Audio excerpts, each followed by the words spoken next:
جو لوگ ظلم کو باقی رہنے دینا چاہتے ہیں ان کی مثال کیسے ہے، اور اس کا اثر یعنی ظلم کا اثر کہاں تک جاتا ہے، اور اس آیت میں خدا کی شناخت کا کون سا راستہ بیان کیا گیا ہے۔ آئیں جانتے ہیں آج کے ایپیسوڈ میں۔ اعوذ باللہ من الشیطان الرجیم، بسم اللہ الرحمن الرحیم۔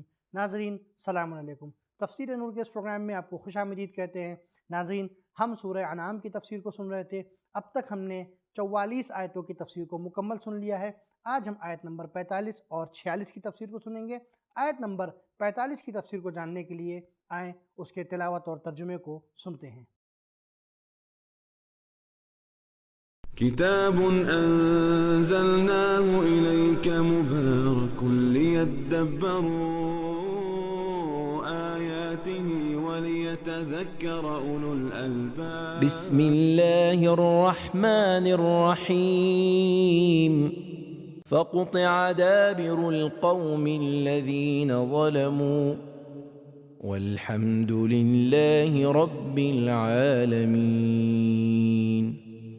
اور اس طرح سے جن لوگوں نے ظلم کیا ان کی زندگی کا خاتمہ کر دیا گیا اور ان کی نسل منقطع ہو گئی، اور حمد و ثنا مخصوص ہے اس اللہ کے لیے جو عالمین کا پروردگار ہے۔ ناظرین، یہ تو تھی آیت نمبر 45 کی تلاوت اور ترجمہ۔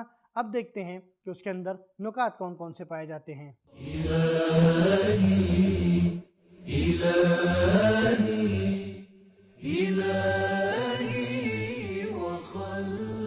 امام صادق علیہ السلام نے فرمایا، اگر کوئی یہ چاہے کہ ظالم باقی رہے، حقیقت میں وہ چاہتا ہے کہ پروردگار کی معصیت اور نافرمانی ہوتی رہے۔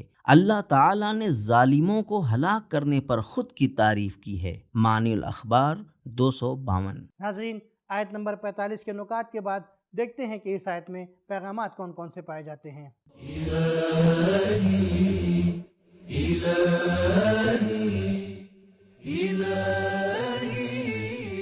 نمبر 1، ظلم و ستم ہمیشہ رہنے والا نہیں ہے۔ نمبر 2، ظلم آئندہ نسلوں تک اثر رکھتا ہے۔ نمبر 3، ظالمین کا خاتمہ اور ان کی نابودی حتمی ہے۔ ظلم تہذیبوں کو جڑ سے اکھاڑ دیتا ہے۔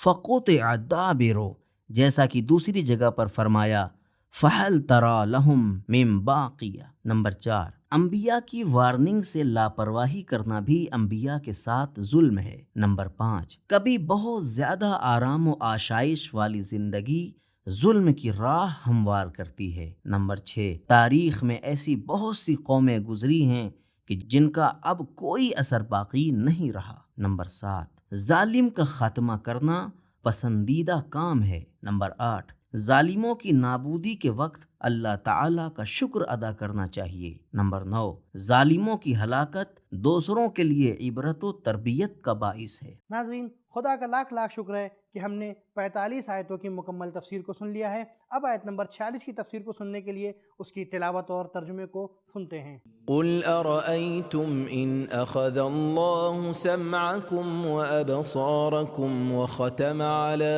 قلوبكم من إله غير الله يأتيكم به انظر كيف نصرف الآيات ثم هم يصدفون۔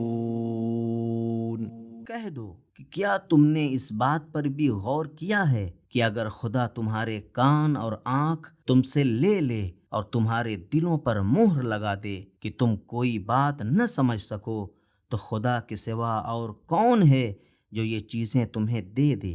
دیکھو ہم آیات کو کس طرح مختلف طریقوں سے تشریح کرتے ہیں۔ اس کے بعد وہ لوگ ایمان لانے اور تسلیم ہونے کی بجائے منہ پھیر لیتے ہیں۔ ناظرین، یہ تو تھی آیت نمبر 46 کی تلاوت اور ترجمہ۔ اب دیکھتے ہیں کہ اس کے اندر نکات کون کون سے پائے جاتے ہیں۔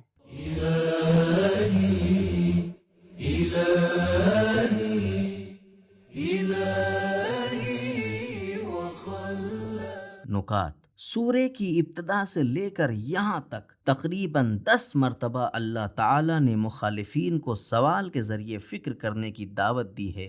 نعمات میں غور و فکر کرنا، اس میں ممکنہ تبدیلی پر غور کرنا، خدا شناسی کی راہ ہموار کرتا ہے۔ مثلاً اگر کوئی اس طرح سوچے کہ اگر پیڑ پودے ہرے بھرے نہ ہوں تو لو نشاء لجعلناہ حطاما، سورہ واقعہ آیت نمبر 56۔ اگر پانی کڑوا یا کھارا ہو تو لو نشاء جعلناہ اجاجا، سورہ واقعہ آیت نمبر 70۔ اگر پانی زمین میں جذب ہو جائے تو ان اصبح ماؤکم غورا، سورہ ملک آیت نمبر 30۔ اگر رات یا دن ہمیشہ رہ جائیں تو ان جعل اللہ علیکم اللیل سرمدا، ان جعل اللہ علیکم النہار سرمدا، سورہ قصص آیت نمبر 71-72۔ اگر انسان کی آنکھ، کان اور عقل کام کرنا چھوڑ دے تو ان اخذ اللہ سامعکم و ابصارکم، سورہ انعام آیت نمبر 46۔ امام محمد باقر علیہ السلام نے فرمایا اگر پروردگار تمہاری ہدایت کو واپس لے لے تو کون ہے جو تمہیں دوبارہ ہدایت دے گا؟ پھر آپ نے یہ آیت تلاوت فرمائی، تفسیر نور الثقلین۔ ناظرین، جس طرح سے پروردگار عالم نے آیت نمبر 45 میں بندگان کے لیے کچھ پیغامات رکھے تھے، اسی طرح سے آیت نمبر 46 میں بھی کچھ پیغامات ہیں، دیکھتے ہیں وہ کون کون سے ہیں۔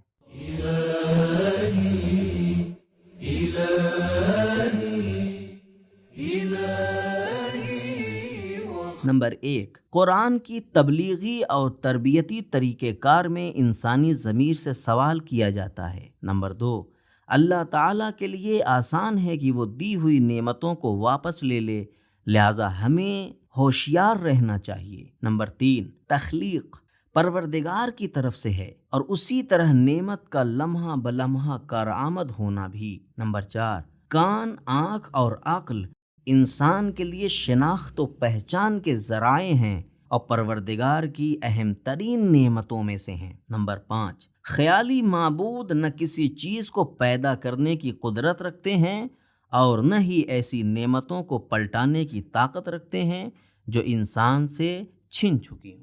جی ہاں، عبادت کے لائق وہ ہے جو نعمت عطا کر سکتا ہے اور پھر نعمت کو واپس لے سکتا ہے۔ نمبر 6، اتنی زیادہ اور واضح دلیلوں کے باوجود مشرکوں کی غیر خدا پر توجہ ہونا بہت تعجب کی بات ہے۔ نمبر 7، ضدی اور ہٹ دھرم انسانوں پر ہر طرح کی بات بے اثر ہوتی ہے۔ تو ناظرین، ہمیں معلوم ہوا کہ جو بھی روئے زمین پہ ظلم کو ختم ہونے نہیں دینا چاہتا ہے، وہ چاہتا ہے کہ روئے زمین پر ہمیشہ خدا کی معصیت ہوتی رہے، جبکہ ظلم کی نابودی یقینی ہے اور حتمی ہے، اور خدا کو پہچاننے کا طریقہ جو بہترین طریقہ ہے وہ یہ ہے کہ خدا کی تعلیمات پہ غور و فکر کیا جائے۔ ناظرین، یہیں پر ہمارا ایپیسوڈ ختم ہوتا ہے، انشاءاللہ پھر ملیں گے، تب تک کے لیے شکریہ، خدا حافظ۔ سبیل قرآن، قرآنی سماج کی پہچان۔